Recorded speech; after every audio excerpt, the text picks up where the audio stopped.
Ellen, and today I will be making the sweet potato smoothie from Sanger High School and Sanger ISD. First, we need to wash the potato.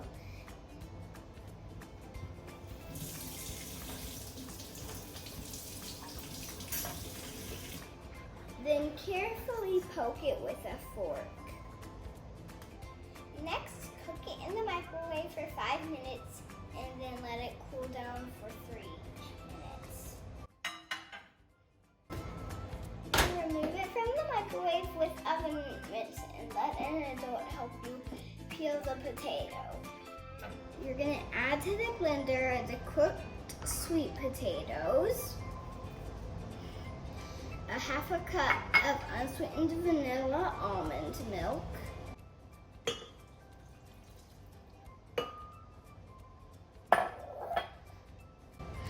1/4 teaspoon of cinnamon,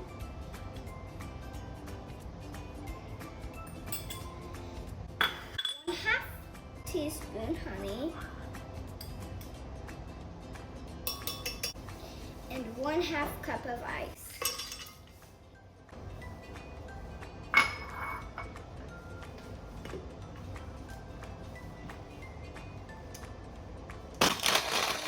Pour it into a cup, sip, and enjoy.